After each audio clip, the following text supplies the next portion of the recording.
Hello everyone, I'm a tutor of Uplatz. To know more about Uplatz, please find the website address shared in the presentation.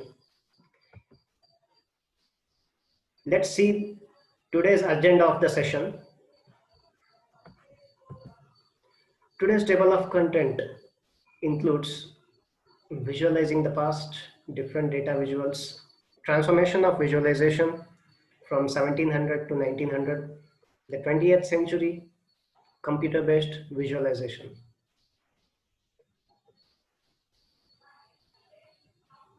And today's topic, and all these topics comes under Tableau history. That is, today's topic is Tableau history. In this session, we will look into the history of visual representation from the early cave drawings through the computer revolution and the launch of the Tableau.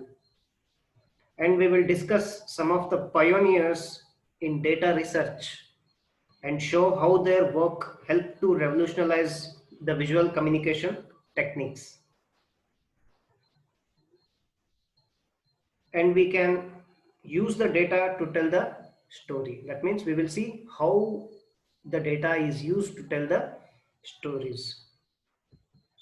Now let us see what is the visualizing the past. That is how the visualization used in the past. Visual representations are a fundamental component of a human learning and understanding.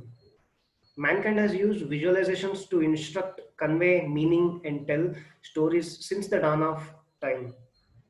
We must first look into the past and see how our ways of shaping and representing a data have changed over time. And then maps in particular have a long history. Now let us see what these diagrams depicts. That is town plan from Catalhook and then reconstruction of wall drawing. It's a 9 foot, that is the town plan from Catalhook. It's a 9 feet wall drawing that was discovered in Turkey and it dates back to the 6200 BC. See here, we must see the city of Catalhook with the Hassan Dag volcano looming or approaching behind it. That is what this diagram depicts. And it represents an early example of how humans use pictures to communicate concepts and ideas.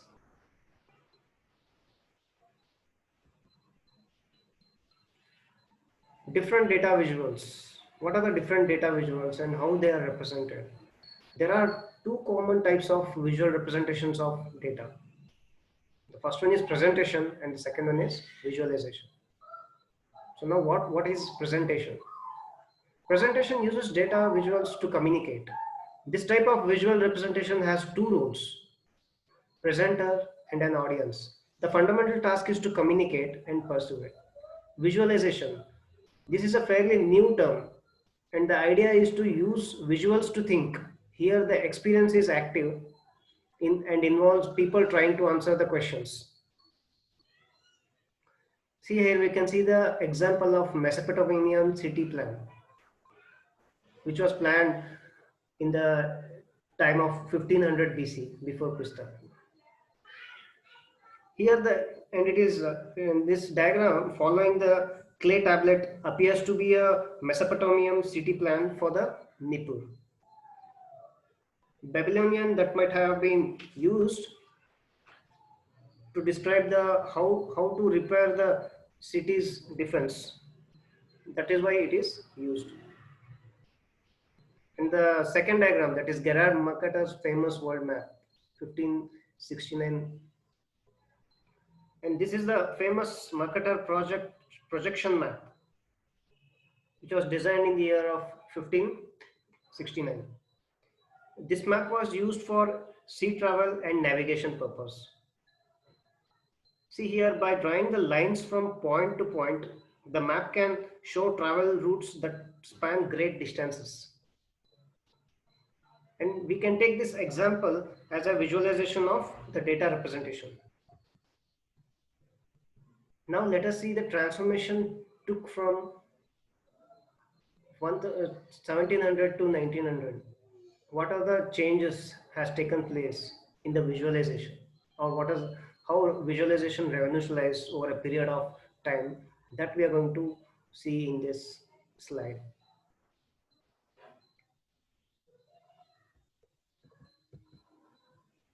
See here, a Scottish engineer, William Playfair, is widely regarded as the father of statistical presentation. Here, the Playfair published a book in the 1786 called Commercial and Political Atlas. And why this book was used and what was mentioned in this book? It mentions the England's balance of trade. And Playfair's innovations involved many things. Among them was one of the very important chart we use nowadays in our real life, that is a pie chart.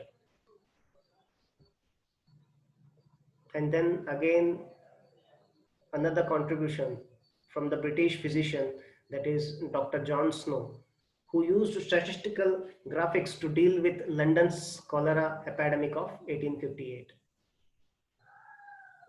And it involves very interesting case. That means Dr. John Snow, how he used visualization to to analyze the London's cholera epidemic. So first, Snow plotted individual cases of cholera as dots on the map of a London, and then these dots showed that the majority of the cases could be traced to a water pump on Broad Street. An investigation of outlying cases showed they too had a connection to the Broad Street pump. Then Snow realized that the the root cause of the disease is the Broad Street pump. And then Snow removed the handle from the contaminated pump, and then the cholera epidemic was subsidized. So now we can see, now slowly we are seeing how the contribution took place over a period of time in the field of visualization. Who are the pioneers who contributed their valuable research to the visualization? And again, one of the interesting story about Charles Minard, a French civil engineer who used visualization to capture the story of Napoleon's march and subsequent retreat on the Moscow. See here we can see the chart. Here we can see the chart designed by the Charles Minard. That is the Minard's graphic was used lightly. See here, Minard's graphic uses a lightly shaded bar to illustrate the size of the advancing army. The bar's thickness in the graph, we can see the bar's thickness steadily declines as the army makes its way toward Moscow. And below, a blank bar shows the army's decline in strength as it retreat from Moscow. And we can see at the bottom of the graphic is a line which tracks the outside temperature, which was terribly damaging the size of the ranks. So in this way, a simple chart has told a very powerful story. We can see the power of visualization. Now coming to the 20th century, what are the developments took place in the field of visualization on 20th century? By the mid of 1900, statistical graphics had grown in both popularity and as well as in abuse. That means here the data was represented in the visual form. It was having both advantages as well as disadvantages. American writer Darrell Huff to publish How to Lie with Statistics in 1955. In the 1955, the American writer called Darrell Huff, he published a book, okay, called How to Lie with the Statistics. An example of the type of manipulation Huff writes about can be seen in the graphic below. Here we can see how visualization is represented here. It is represented in both positive manner as well as in negative manner. The value of the money, the value of the money, how with respect to in the perspective of a rich man, in the perspective of a poor man, how we can visualize. It's a small example of how we can use the visualization effectively to tell the story. Again, the development took place and it took a different manner. French theorist Jacques Bertin published the semiology of the graphics. And then now, what is this semiology? See, the semiology means it's a study of signs and symbols, and it is also called as semiotics. Whereas in the previous slide, we have seen how to design effective statistics. That means we learned that visualizations are not only used to tell the stories, it is also used for designing the effective statistics. Now the French theorist who named as a Jacques Bertin published the semiology of graphics. As I told you, semiology means the study of signs and symbols, and also called as semiotics. Bertin was particularly interested in statistical mapping, and he observed that the data views involved three types of marks, that is points, lines, and areas. He discovered fundamentals. What are the fundamentals required for the statistical mappings? That is points, lines, and areas. Those marks had certain properties, the most important of which was position. Another six properties independent of the position include color, size, shape, gray, orientation, and texture. Bertin turned these marks and properties into guidance on how to design graphical data. That is here for preparing the visualization, what are the properties should be there. And this initiation was taken by the Jacques Bertin. He dwelled more into the properties of the visualization, like it may be like finding out the fundamental properties like points, lines, and areas. Again going in detail, like what are the independent, what are the six properties, another six properties, like another six properties, and it is independent of the position, include like color, size, and shape, and gray, orientation, and texture. Here the development took place in the properties, identifying the properties of visualization. Before preparing the visualization, what are the properties one must know? To that area here, the more importance has been given. And Bertin also developed a very important technique for visual analysis, which involved sorting tables. This technique is called as a permutation and permutation matrices. So here sorting tables involves like arranging the data present in the table in ascending or descending order. That is from higher order to lower order or from lower order to higher order. Manipulated the rows and columns of a table, find patterns in previously unsorted data, and show correlation between values. After sorting the data, what will be the relation between the data? Like once the column is transposed into a row and row is transposed into a column, how the data will be related, and what will be the uh, correlation between the values are identified with the help of permutation matrices. Bertin also published another book in 1977 called Graphics and Graphics Information Processing, and it describes early efforts at computer-based visualization.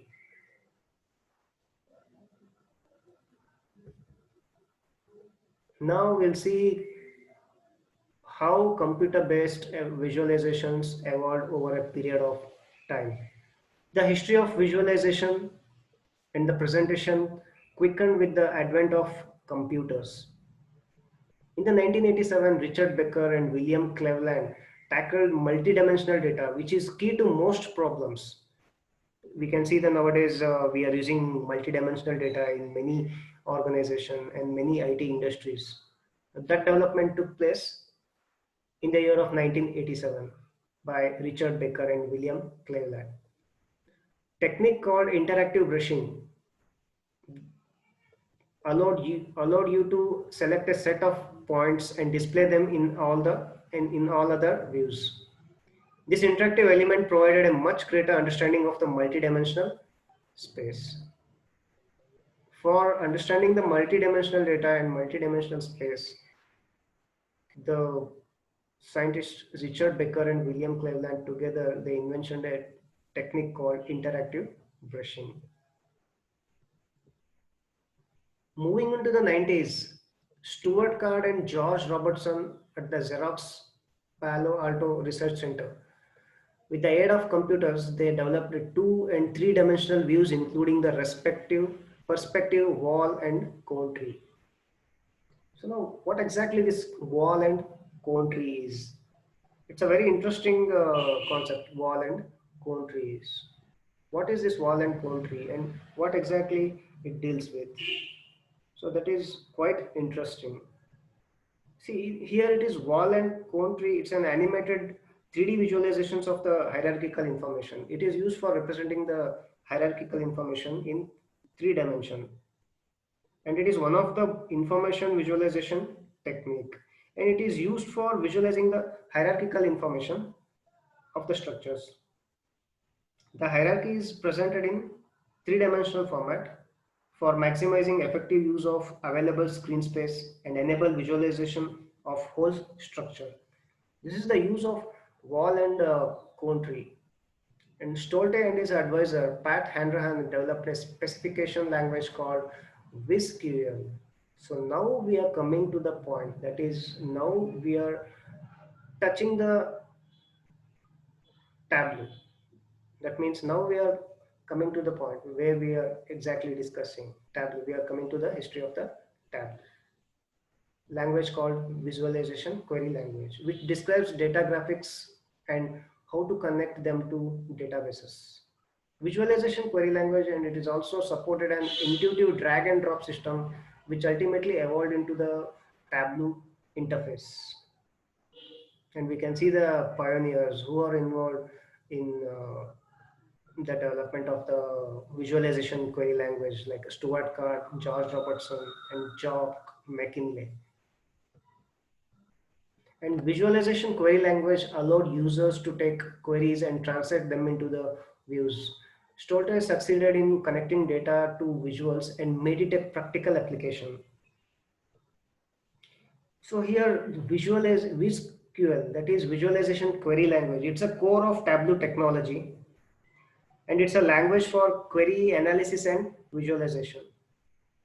And in earlier, the conventional query languages which we use, such as structured query language and multidimensional query language, that is MDX, it is having the limited formatting and visualization capabilities. Though they are powerful, that is SQL and then MDX, they are powerful queries, can be composed. Another layer of software is it can be used nowadays, but still thus although the powerful queries can be composed, another layer of software is needed to report or to present the result in a useful form to the analysts. For this purpose, visualization query language has been designed to fill the gaps. The query analyzer compiles the visualization query compiler compiles which query analyzer compiles the VisQL, that is visualization query expressions, to SQL and then MDX, that is structured query language and then multidimensional language. And visualization query can be used with related databases and data cubes. By this, I would like to say that if the sum of all this history has taught us one thing, It is that human perception is powerful. So friends, now we have seen how visualization evolved over a period of time, from the early cave drawings to the computer based visualization. We have seen the evolution of the visualization, how interestingly it took place, and who are all the pioneers who contributed to the visualization, to the field of visualization. We have seen from drawing the maps, okay, drawing the maps to the drawing the pie charts, how the visualization evolved and how it was used in earlier days, and how visualizations are used in modern age for telling a story, for representing the data, and showing the effectiveness of the statistics. So this is the history of a Tableau. Not only the Tableau, but also it gives you the entire history of visualization, how it has developed over a period of time, and how visualizations are used in modern age. By this, I will conclude my session. Thank you, everyone.